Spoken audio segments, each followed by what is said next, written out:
ఆర్మూరం municipal పరిధిలోని Perkit bypass national highway 44లో ఘోర road ప్రమాదం చోటు చేసుకుంది. 3 భారీ లారీలు ఒకదానికొకటి ఢీకొట్టుకుని రోడ్డుపై బోల్తా పడ్డాయి.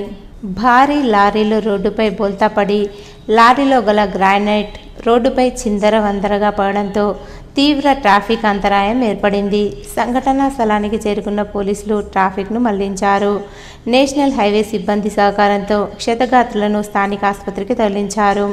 హైదరాబాద్ వైపు నుండి నాగపూర్ వెళ్తున్న రాజస్థాన్కు చెందిన భారీ గ్రానైట్ లారీ అతి వేగంతో ముందున్న కంటైనర్ను ఢీకొట్టగా కంటైనర్ దాని ముందున్న వాహనాన్ని ఢీకొని పొలాల్లో బోల్తా పడింది. భారీ కంటైనర్ రోడ్డుపై అడ్డంగా పడి కంటైనర్లో గల గ్రానైట్ రోడ్డుపై పడ్డాయని స్థానికులు పోలీసులకు తెలిపారు.